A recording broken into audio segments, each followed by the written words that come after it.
गृह मंत्री ने कहा कि बीएसएफ को दुनिया की बेहतरीन तकनीक मिलेगी। बीएसएफ के 57वें स्थापना दिवस का जैसलमेर में आयोजन।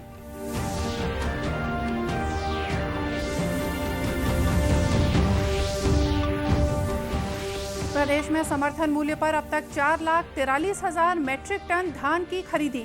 1,38,000 से ज्यादा किसानों ने बेचा धान।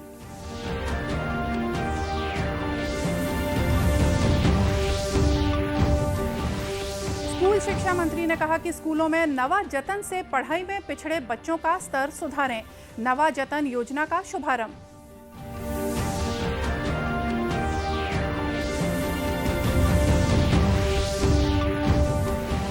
और देश में अब तक 127 करोड़ 61 लाख से ज्यादा कोविड टीके लगाए गए।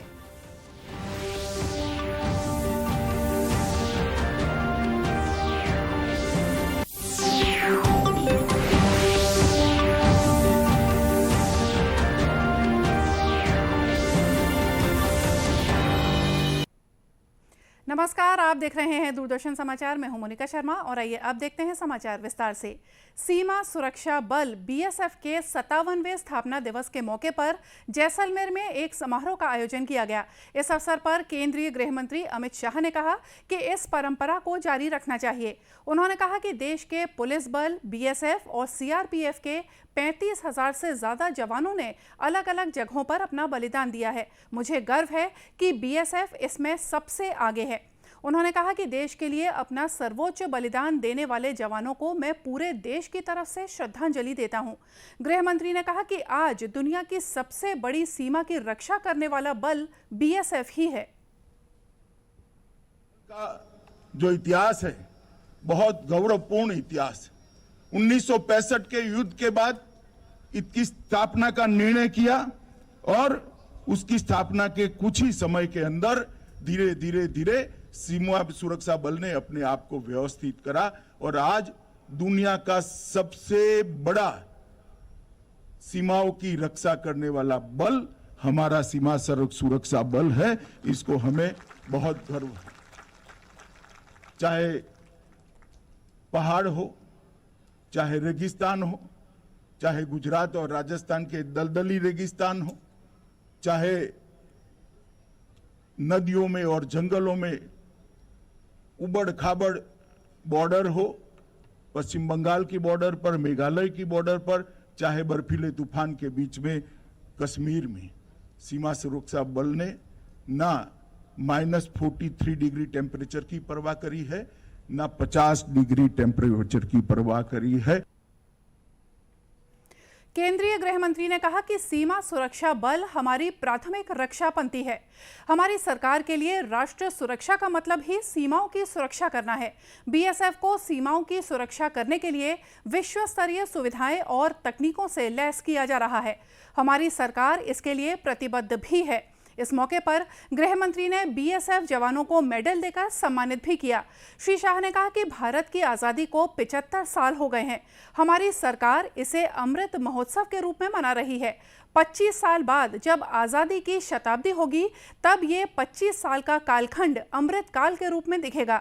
गौरतलब है कि गृह मंत्री 2 दिन की यात्रा पर कल राजस्थान पहुंचे। उन्होंने कल शाम भारत पाक सीमा पर सुरक्षा स्थिति की समीक्षा की।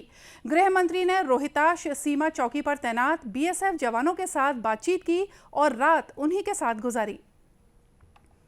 प्रदेश में समर्थन मूल्य पर अब तक 4,43,000 मैट्रिक टन धान की खरीदी हो चुकी है।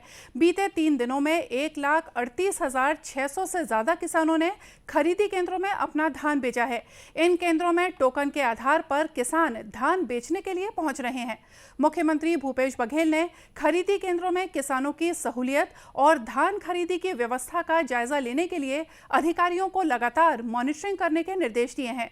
इस बीच मीडिया से बातचीत में मुख्यमंत्री भूपेश बघेल ने किसानों से आग्रह किया है कि यदि धान गीला हो तो उसे सुखाकर धान खरीदी केंद्रों में लाएं। हम लोग लगातार यही बात कर रहे हैं। पिछले साल भी हम लोगों को बारदाने गठान नहीं मिले थे, फिर भी जो किसान हैं, जो पीडीएस साथ में जो बारदाने हैं, जो राइस मिलर हैं, उससे लेके हम लोग काम चलाए थे। इस साल कोरोना का प्रभाव उतना नहीं रहा, फैक्ट्रियां उतनी बंद नहीं थी, उसके बाद ही भारत सरकार बारदाना उपलब्ध नहीं करा पा रही है। और ये जानबूझ के छत्तीसगढ़ के साथ इस प्रकार से सौतेला व्यवहार हो रहा है। गौरतलब है कि मुख्यमंत्री की पहल पर इस साल धान खरीदी के साथ ही धान का उठाव भी समितियों से मिलर्स करने लगे हैं, ताकि धान की खरीदी के साथ साथ राज्य में कस्टम मिलिंग का काम भी सुचारू रूप से हो सके। इसके लिए प्रदेश में करीब 2000 राइस मिलर्स का पंजीयन किया गया है। धान के उठाव के लिए मिलर्स को अब तक 17,871 मीट्रिक टन का डीओ भी जारी किया जा चुका है। प्रदेश के स्कूल शिक्षा मंत्री डॉक्टर प्रेमसाय सिंह टेकाम ने राज्य शैक्षणिक संस्थान और प्रशिक्षण परिषद SCERT में नवाजतन कार्यक्रम का शुभारंभ किया। उन्होंने इस अवसर पर कहा कि स्कूलों में नवाजतन मार्गदर्शिका का उपयोग कर पढ़ाई में पिछड़ गए बच्चों को वर्तमान कक्षा के स्तर तक लाया जाए। श्री टेकाम ने कहा कि कोरोना के संक्रमण काल में सबसे ज्यादा नुकसान बच्चों की शिक्षा का हुआ है। शिक्षकों के कई प्रयासों के बाद भी बच्चों को अपेक्षानुसार शिक्षा प्राप्त नहीं हो पाई, जिसके कारण पूर्व में शैक्षणिक रूप से पिछड़े हुए बच्चों के लिए सेतु पाठ्यक्रम का निर्माण SCERT द्वारा किया गया था। शिक्षा मंत्री ने कहा कि आज हमारे पास बेसलाइन आकलन के पूरे आंकड़े उपलब्ध हैं और संभवतः छत्तीसगढ़ देश का ऐसा पहला राज्य है जिसके पास कक्षा 1 से 8 तक का प्रत्येक बच्चा किस स्तर पर है, ये जानकारी उपलब्ध है। उन्होंने कहा कि अब तक हमको ये पता हो चुका है कि बच्चे किस स्तर पर हैं, तो हमारी ये जिम्मेदारी बनती है कि हम अपने बच्चों को उनकी वर्तमान कक्षा के स्तर तक लाएं। इसके लिए बच्चों को उपचारात्मक शिक्षा प्रदान करने की जरूरत है। उन्होंने कहा कि इसी आवश्यकता को ध्यान में रखते हुए सेतु पाठ्यक्रम के तहत नवाजतन कार्यक्रम शुरू किया जा रहा है। राष्ट्रव्यापी टीकाकरण अभियान के तहत देश में अब तक 127 करोड़ 61 लाख से ज्यादा कोविड टीके लगाए जा चुके हैं। स्वास्थ्य मंत्रालय ने बताया है कि बीते 24 घंटों में 1 करोड़ 4 लाख से ज्यादा लोगों का टीकाकरण किया गया। इसी दौरान 8,895 नए मामलों की पुष्टि हुई है। देश में इस समय 99,155 लोगों का इलाज चल रहा है। स्वस्थ होने की दर 98.35% है। केंद्र सरकार ने कहा है कि अब तक राज्यों और केंद्र शासित प्रदेशों को 138 करोड़ 95 लाख से ज्यादा कोविड टीके उपलब्ध कराए जा चुके हैं। स्वास्थ्य मंत्रालय ने कहा है कि 21 करोड़ 13 लाख से ज्यादा टीके अभी भी राज्यों और केंद्र शासित प्रदेशों के पास शेष हैं। इधर छत्तीसगढ़ में पॉजिटिविटी दर अभी भी 1% से कम है। प्रदेश में कल कोरोना संक्रमण के 44 नए मामले सामने आए हैं। इनमें सबसे ज्यादा राजधानी रायपुर में 7 मरीज पाए गए हैं। वहीं धमतरी में 6 और दुर्ग में 4 मरीज संक्रमित निकले हैं। वहीं प्रदेश के 14 जिलों में कल कोरोना संक्रमण का नया मामला सामने नहीं आया है। प्रदेश में अब तक 10,06,942 कोरोना संक्रमित पाए गए हैं। इनमें से 9,93,000 से ज्यादा मरीज स्वस्थ हो चुके हैं। वर्तमान में 326 मरीजों का प्रदेश के विभिन्न अस्पतालों या होम आइसोलेशन में इलाज चल रहा है।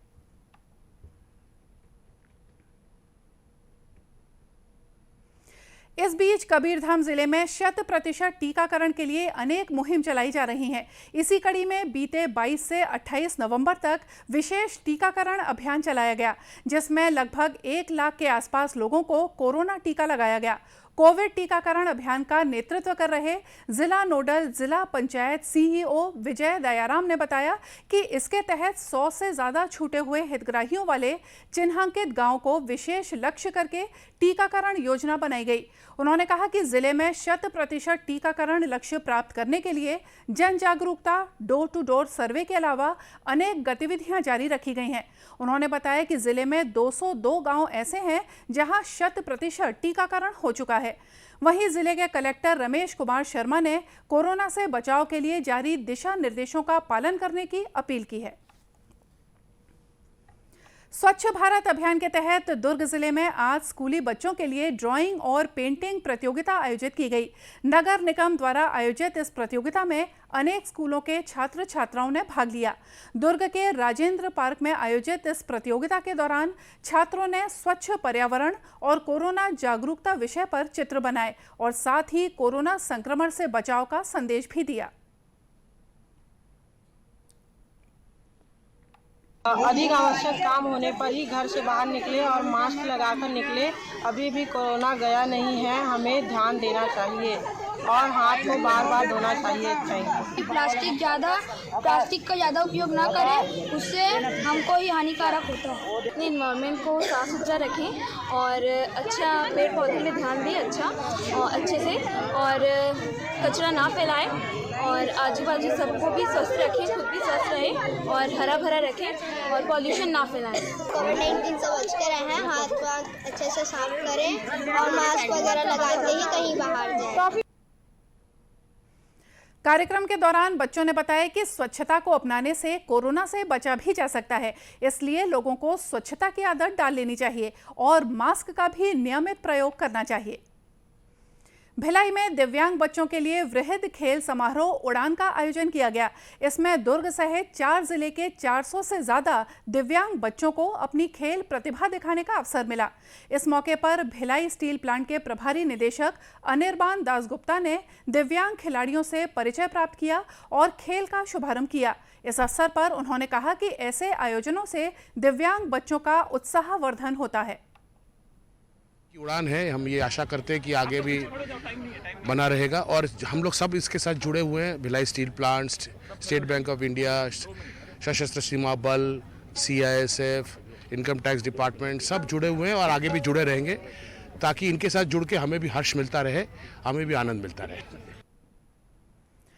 आयोजन संस्था के अध्यक्ष प्रदीप पिल्ले ने दूरदर्शन समाचार से बातचीत में बताया कि दिव्यांग बच्चों को एक साथ एक जगह पर एकत्रित करना और उनमें खेल का विकास करना इस आयोजन का प्रमुख उद्देश्य है। स्पोर्ट्स में बढ़ावा दे रहे हैं हम लोग, स्पोर्ट्स में इनको मोटिवेट कर रहे हैं, सबको गिफ्ट देते हैं। एक दिन की खुशी है, एक कार्निवल फेस्टिवल कार्निवल जैसे है ये। हम लोग क्या इनको एक जगह पे इकट्ठा करके सबको एक फेस्टिवल जैसे सब दौड़ रहे हैं। अभी देख रहे हैं आप, दौड़ने के बाद सबको कुछ लोगों को मेडल मिला है, लेकिन पुरस्कार सबको देंगे हम, सर्टिफिकेट सबको देंगे, सबको रिफ्रेशमेंट है, सबको लंच है, सबको वो सब है। इस एक दिवसीय प्रतियोगिता में दुर्ग, रायपुर, राजनांदगांव और धमतरी जिले के दिव्यांग बच्चों के अलावा शिक्षकों और पालकों सहित सैकड़ों लोगों ने भाग लिया। आज़ादी के लिए भारत का शानदार संघर्ष आधुनिक विश्व के महानतम संघर्षों में से एक है। दूरदर्शन समाचार इतिहास की धारा बदलने वालों की झलक रोजाना आपके लिए लेकर आता है। आज हम बात करेंगे महान स्वतंत्रता संग्राम सेनानी और दार्शनिक, कवि और राष्ट्रवादी अरबिंदो घोष के बारे में।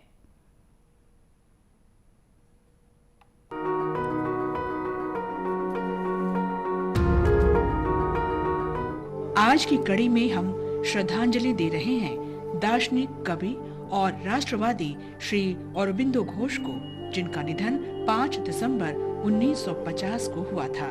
घोष संभवतः पहले भारतीय राजनेता थे जिन्होंने अपने अखबार वंदे मातरम में देश के लिए पूर्ण स्वराज के विचार को खुलकर प्रकट किया था।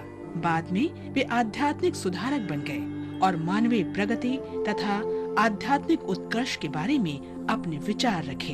अरबिंदो घोष का जन्म 15 अगस्त 1872 को कलकत्ता में हुआ था। इंडियन सिविल सर्विस की तैयारी के लिए घोष इंग्लैंड के किंग्स कॉलेज चले गए। यूरोप में वे इटली और आयरलैंड के राष्ट्रवादियों के विचारों से प्रेरित हुए। उन्होंने भारतीय विद्यार्थियों के संगठन कैम्ब्रिज मजलिस में भी हिस्सा लिया। भारत वापस आने के बाद घोष ने बड़ौदा रियासत में सिविल सेवा के अनेक कार्य किए।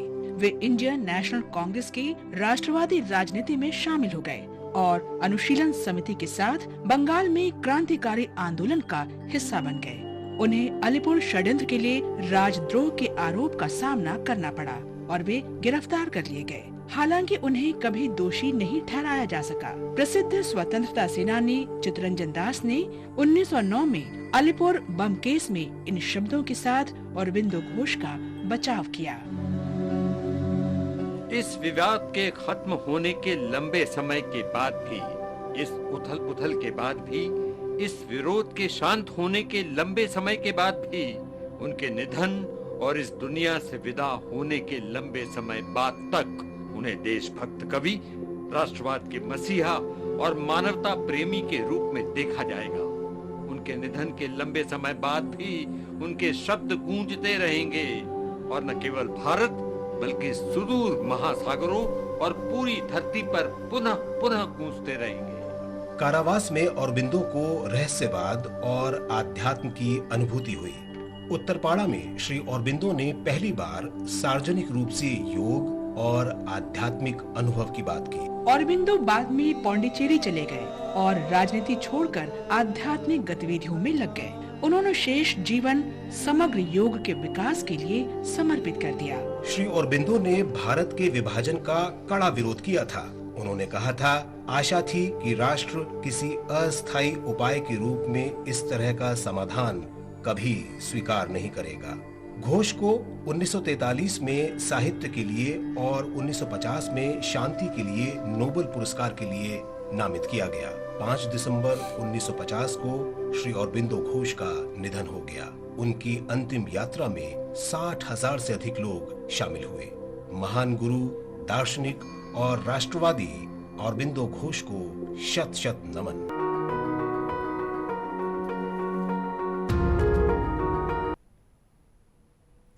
और इसी के साथ ये समाचार बुलेटिन यही समाप्त हुआ। नमस्कार।